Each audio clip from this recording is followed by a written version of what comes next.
ஆசிரியர்கள் அனைவருக்கும் வணக்கம்.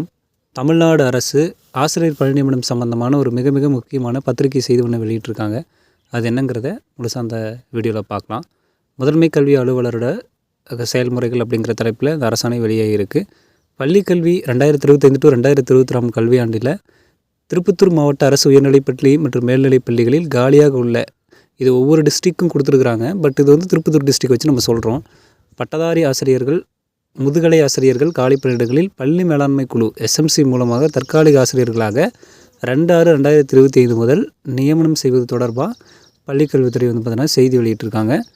அது என்ன சொல்லியிருக்காங்கன்னு பார்த்தீங்கன்னா, பார்வையில் காணும் பள்ளிக்கல்வி இயக்குநரின் குறுஞ்செய்தி தகவலின்படி நடப்பு 2025 டு 2026 கல்வியாண்டில் திருப்பத்தூர் மாவட்டத்தில் உள்ள அனைத்து அரசு உயர்நிலை மற்றும் மேல்நிலைப் பள்ளிகளில் நிரப்ப தகுந்த காலியாக உள்ள பட்டதாரி ஆசிரியர்கள் மற்றும் முதுகலை பட்டதாரி ஆசிரியர்கள் பணியிடங்களில் 2/6/2025 முதல் பள்ளி மேலாண்மை குழு எஸ்எம்சி முற்றிலும் தற்காலிக அடிப்படையில் கீழ்காணும் நிபந்தனைகளுக்கு உட்பட்டு எவ்வித புகார்களும் இடமளிக்கா வண்ணம் பணி நியமனம் மேற்கொள்ள அனைத்து அரசு உயர்நிலை மற்றும் மேல்நிலை தலைமை ஆசிரியர்கள் கேட்டுக்கொள்ளப்படுகிறார்கள்னு சொல்லியிருக்காங்க.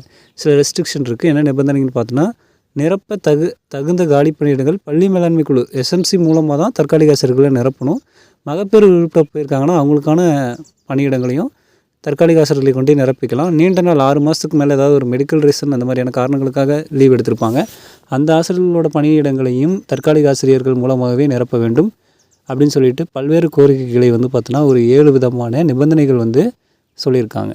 இந்த மேற்காணும் நிபந்தனைகளோட அடிப்படையில் தகுதி வாய்ந்த காலி பணியிடங்களை நியமனம் செய்யப்படும் ஆசிரியர்கள் 2/6/2025 முதல் பணியேற்கும் வகையில் தக்க நடவடிக்கை மேற்கொண்டும் பணி நியமனம் செய்யப்பட்ட விவரங்களை 2/6/2025 அன்றே திருப்பத்தூர் மாவட்ட முதன்மை கல்வி அலுவலரின் மின்னஞ்சல் முகவரிக்கு தகவல் வழங்குவதுடன் அதன் கையொப்பமிட்ட பிரதியை அன்றே நேரில் ஒப்படைக்குமாறு தலைமை ஆசிரியர்கள் கேட்டுக்கொள்ளப்படுகிறார்கள் அப்படின்னு சொல்லிட்டு கொடுத்துருக்காங்க. ஆக்சுவலாக இதுதான் விஷயம். நீங்கள் அப்ளை பண்ணுறதா இருந்தால் எலிஜிபிள் கேண்டிடேட்ஸ் அப்ளை பண்ணிக்கோங்க. ஏதாவது டவுட்னா கமெண்ட்டில் சொல்லுங்கள்.